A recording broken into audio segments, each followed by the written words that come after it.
അയ്യുൽ മലഅ ഓ സമൂഹമേ അയ്യുകും യഅ്തീനി ബിഅർശിഹാ ബൽഖീസിന്റെ കൊട്ടാരത്തിന്റെ അകത്തളങ്ങളിൽ ഇരിക്കുന്ന ആ സിംഹാസനം ആരാണ് എന്റെ മുന്നിലേക്ക് കൊണ്ടുവരിക? ആർക്കാണ് എന്റെ മുന്നിലൊന്ന് കൊണ്ടുവരാൻ കഴിയുക? ആർക്കാണ് അതിന് സാഹചര്യം ഉണ്ടാവുക? ഒന്ന് കൊണ്ടുവരാമോ?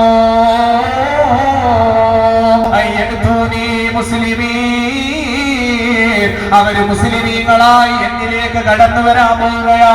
ആ ബൽഖീസ് രാജ്ഞി ഇസ്ലാം മതത്തിലേക്ക് വരാൻ പോവുകയാ. അവരവിടെ നിന്ന് ഈ സ്ഥലത്തേക്ക് കടന്നു വരുന്നതിന് മുമ്പ് ആ സിംഹാസനം ഞാനിവിടെ കൊണ്ടുതരാം. എനിക്കതിനുള്ള കഴിവുണ്ട്, എനിക്കതിനുള്ള ആരോഗ്യമുണ്ട്. അല്ലാഹു എനിക്കതിനുള്ള കഴിവ് നൽകിയിട്ടുണ്ട്, എനിക്കതിനുള്ള ശക്തിയുണ്ട്. ഞാൻ ആ സിംഹാസനം കൊണ്ടുവരാം. വർഗത്തിൽപ്പെട്ടവരായ ആളുകൾ മഹാനായ സുലൈമാൻ നബി അലൈഹിസ്സലാമിനോട് പറയുകയാ.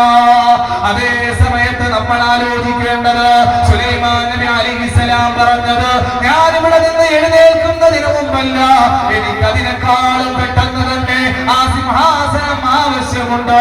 അതിനു മുമ്പ് കൊണ്ടുവരാൻ കഴിയുന്ന ആരെങ്കിലും ഈ സദസ്സിലുണ്ടോ? ആ സമയത്തതാ പരിശുദ്ധമായ ഖുർആൻ പരിചയപ്പെടുത്തുകയാണ്. ഖാലല്ലദീ ഇൻദഹു ഇൽമുൻ മിനൽ കിതാബ്.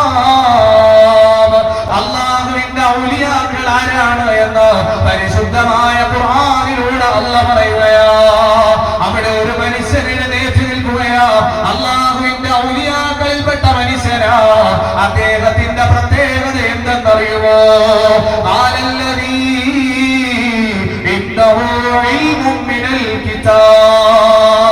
അല്ലാഹുവിന്റെ പരിശുദ്ധമായ കിതാബുകൾ വേദജ്ഞാനമുള്ള പണ്ഡിതനായ മനുഷ്യനാ, വിവരമുള്ള മനുഷ്യനാ, അല്ലാഹുവിനെ കുറിച്ച് അറിഞ്ഞവനാ, ആത്മീയമായ വിദ്യാഭ്യാസമുള്ളവരാണ്.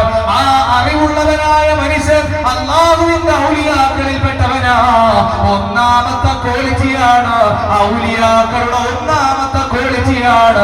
അല്ലാഹു സുബ്ഹാനഹു വ തആല ഈ ചരിത്രത്തിന്റെ ഇൻട്രൊഡക്ഷനിലൂടെ നമ്മൾ ഓരോരുത്തരെയും പഠിപ്പിക്കുകയാണ്.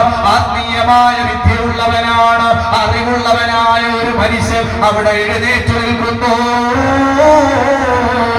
എന്നിട്ട് പറയുക